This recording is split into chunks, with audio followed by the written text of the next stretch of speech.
Bismillahirrahmanirrahim. Sekarang kalau ada yang mau berkurban, hewannya sudah siap, maka bagaimana ciri kriteria hewan-hewan tersebut yang akan dikurbankan? Saya minta waktu 10 menit saja untuk bisa menjelaskan dengan lebih baik. Ingat baik-baik teman-teman sekalian, ini sudah saya padukan di sini, hukum-hukumnya. Insya Allah ada di sini, tinggal dibaca saja. Ya, kalau terkait dengan pelaksanaan Idul Adha, saya sudah banyak bahas. Jadi bisa dilihat di video-video yang lalu, itu Allah sudah didapatkan di situ. Ya, terkait dengan hewan, ini yang sangat penting. Maka saya ingin sampaikan beberapa hal poin penting. Yang pertama, awas hati-hati. Dalam Al-Quran di surah Al-Kawthar ayat 1 sampai dengan ayat ketiga atau Al-Hajj ayat ke-34, ya para ulama menyimpulkan, kita hafal Al-Kawthar. Inna a'tainakal fasalli li rabbika wanhar itu kalimat perintah. Perintah itu bisa 3 jenis. Bisa mubah. Awas, perintah silahkan tapi mubah, diberi pilihan. Kerjakan silahkan, tidak silahkan. Seperti perintah makan, wakulu washrobu, silahkan. Quran surah 7 ayat 31. Silahkan makan, minum. Mau makan silahkan, minum nggak ada masalah. Ya, jangan disimpulkan kalau nggak makan dosa, tidak. Makan silahkan, tidak silahkan, itu mubah, boleh. Itu hukum asal. Ada yang kedua sunnah, perintah untuk sunnah. Ya, kerjakan sunnah hukumnya. Nikah misalnya, perintah ankihul ayama, silahkan menikah, sunnah hukumnya. Jelas ya? Dari mubah naik ke sunnah. Ada yang sifatnya wajib, kerjakan seperti sholat, fardu. Ya, aqimis sholata liduluki syamsi ila ghasaqil laili wa qur'an al-fajri. Tunaikan sholat 5 waktu, fardu hukumnya wajib. Maka korban ini, ketika kalimatnya menggunakan kata perintah, ulama berbeda pendapat. Kalangan Hanafiyah mengatakan itu wajib hukumnya tuh. Wajib korban kalau sudah dia memiliki kesanggupan untuk korban. Jadi kalau dalam mazhab Hanafi, kalau ada orang sudah sanggup dia berkorban, sengaja tidak berkorban, maka itu hukumnya dosa. Apa sandarannya? Termasuk hadis Nabi Sallallahu Alaihi Wasallam, riwayat sahabat Abu Hurairah, Ibnu Majah nomor hadis 3123. Di buku saya halaman 34. Perhatikan, an Abi Hurairah, ya, an Abi Abdurrahman ibn Sahar, dari Abdurrahman bin Sahar, an Abdurrahman ibn Sahar, Abu Hurairah radhiyallahu taala anhu, anin Nabi sallallahu alaihi wasallam qala, hadis riwayat Nabi sallallahu alaihi wasallam, beliau menyampaikan, lihat kalimatnya, man kana lahu sa'atun wa lam yudhi fala yaqrabanna musallana, fala yaqrabanna pakai nun taukid, musallana. Awas, hati-hati. Siapa yang punya keluasan harta, punya kemampuan berkorban, tapi dia tidak mengerjakannya, maka kata Nabi, jangan dekat-dekat tempat sholat kami. Dan pakai nun taukid untuk menguatkan, kencang, tegurannya keras.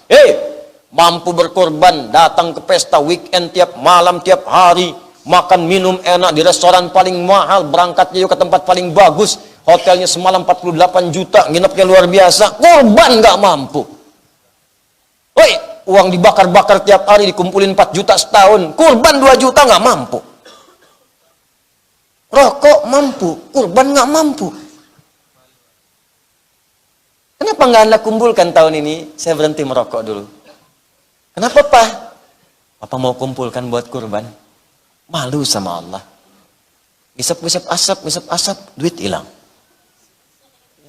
Mudah-mudahanlah kali ini asapnya bisa dibakar, aromanya harum sampai ke surga. Kumpulin. Ternyata begitu dikumpulkan setahun, dapat 2 kambing. Masya Allah. Alhamdulillah ya Allah, Kau berikan aku hidayah, mengganti rokok dengan kurban. Masya Allah. Balik. Kalau nggak percaya coba deh, setiap kebiasaan Anda merokok, kumpulkan ganti dengan uang kurban. Jadi setahun begitu jadi kurbannya bisa nangis Anda. Ya Allah. Masya Allah. Pak Haji, saya bisa kurban ternyata. Masya Allah. Masih mau merokok kamu? Kalau bisa sih di akhirat, bisa nggak Pak Haji? Bisa aja. Ntar asapnya ambil di neraka. Apinya. Ya. Paham ya? Ayo ganti. Nah, kalimat fala yaqraban, nah jangan dekat-dekat musola kami, itu kata ulama Hanafiyah, itu kecamannya tinggi, makanya hukumnya wajib. Ya. Kemudian mazhab Syafi'i berpandangan itu sunnah kifayah. Ada yang mengatakan sunnah ain. Ya, sunnah kifayah itu kalau sebagian sudah mendapati, maka berlaku, kemudian pada yang lainnya cukup. Kalau sunnah ain, setiap orang mengerjakannya. Makanya ini tinggi, bagus nih. Ya, tinggi, bagus nih pandangannya. Artinya apa? Bergantung pada keluangan berkorban. Ini ada persepsi yang agak kurang tepat nih, saya luruskan sini.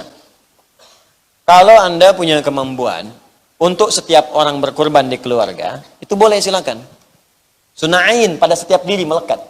Misal, di rumah Anda ada 5 orang, Istri, suami, 3 orang anak. Oke? Misalnya mau kurban satu-satu. Setiap satu orang sapi misalnya. Ya, sapi. 5 orang. Boleh. Silahkan. Atau kambing boleh. Domba boleh. Satu. Silahkan. Boleh. Kalau mampu. Ustadz, saya mampunya cuma 1 kambing. Punya uang cuma 2,5 juta Ustadz. Saya kumpul-kumpulin. Dapat 2,5 juta. Saya nggak mampu kalau setiap satu semua. Akhirnya saya gilir aja. Tahun ini suami dulu. Tahun depan baru saya. Tahun depan lagi anak saya. Pertanyaan saya, Bu, apa mungkin tahun depan suami ibu hidup? Apa mungkin anak ibu masih hidup? Maka ganti dengan rumus kedua. Apa rumus keduanya? Korban 1 hewan di atas namakan keseluruhannya. Boleh. Boleh ya. Kan saya yang ustad di situ non. Udah jamaah, apalah hadis enggak, Quran enggak apa. Nawar lagi. Boleh. Bukan boleh, tapi memang diajarkan. Makanya Nabi saat kemudian berkorban, kalimat Nabi 3. Allahumma hadza min Muhammad wa ali Muhammad wa ummat Muhammad SAW. Kadang suka nggak sanggup nerusin kalau baca hadis ini tuh. Ya Allah, mohon terima korban ini dari Muhammad, dari keluarga besar Muhammad, dan dari umatnya Muhammad SAW yang tak mampu berkorban selama hidupnya. Nabi itu kalau korban, sebagian di atas namakan Nabi, keluarga besarnya, dan beliau atas namakan umatnya yang nggak bisa korban. Ya Allah, umat saya nggak bisa korban. Saya mohon terima korban saya ini atas nama umat saya yang nggak bisa korban selama hidupnya. Azizun alaihi ma'anittum harisun alaikum bil mu'minina raufur rahim. Sangat peduli dengan kita. Kalau perlu beban kita ditanggung oleh beliau. Sangat cinta, lemah lembut pada orang-orang beriman. Ini kita tuh dipikirin gitu, belum korbannya udah kepikiran oleh Nabi. Nabi tuh ngebayangin nggak semua umat saya mungkin nggak bisa korban.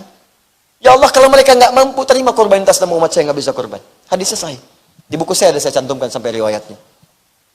Maka kalimat min Muhammad ini menunjukkan sifat aini. Untuk pribadi boleh. Satu sendiri boleh. Ali Muhammad untuk keluarga. Jadi kalau mau korban atas nama keluarga boleh. Ali Muhammad, keluarga besar Muhammad, saat beliau berkorban, ada yang sebagian sudah meninggal. Sayyidah Khadijah sudah wafat. Masuk keluarga Nabi Muhammad. Ketika kita mendoakan Allahumma shalli ala Muhammad wa ala ali Muhammad, masuk keluarganya. Semua keluarga Nabi itu didoakan oleh kita. Istri-istrinya, anak-anaknya, cucunya, kerabat, semua masuk di situ. Dan ketika beliau mengatakan Ali Muhammad, bukan cuma yang hidup, yang wafat sudah ada. Kata para ulama di sini mengatakan boleh berkorban. Ini sepakat ulama nih. Boleh berkorban untuk yang wafat, boleh. Cuman perbedaannya, cuman 2 saja. Kata Al-Imam Asy-Syafi'i, boleh diniatkan pada yang telah wafat jika ada wasiat. Kata yang lain, jumhur mengatakan tidak perlu ada wasiat. Karena kalau nggak wasiat pun pasti pengen dikorbankan. Al-Imam Syafi'i mengatakan silakan berkorban untuk yang telah wafat jika ada wasiat. Di semua ulama sepakat boleh korban itu diatasnamakan bagi yang wafat, boleh. Misal ayah saya telah wafat, terus saya pengen berkorban untuk ayah saya, niatnya, ya boleh. Saya carikan sapi atau kambing, niatkan untuk ayah saya, boleh. Cuma beda pendapat saja. Kata Imam Syafi'i, ada wasiat nggak? Kalau ada wasiat silahkan. Kalau tak ada, beliau mendiamkan. Jumhur mengatakan tak perlu ada wasiat pun boleh, karena lafaz hadisnya tidak menunjukkan ada wasiat. Jelas ya? Baik, yang terakhir umat Muhammad. Itu khususan bagi Nabi sallallahu alaihi wasallam. Di itu baru 1 hadis, turunan hukumnya udah banyak. Fikih itu begitu. Jadi jangan tanya lagi, Ustaz, apakah boleh saya misalnya berkorban untuk orang tua yang telah wafat? Boleh, silakan. Tapi jelaskan di situ tujuannya. Ya, kalau mau lebih cepat lagi, sebutkan keluarga besarnya. Keluarga besar misalnya Bapak Muhammad, maka istrinya masuk, anaknya masuk, cucunya masuk, ada di situ. Ya. Jelas ya? Nah, jadi jangan muskil lagi di sini kalau ada yang memang kadarnya dapat titipan dari Allah, misalnya 1 kambing ingin untuk keluarga, niatkan untuk keluarga. Kalau ingin untuk 1 personal silahkan, tidak ada masalah. Untuk ayah saja misalnya silahkan, ibu saja tidak ada masalah. Ya, wallahu taala alam bissawab.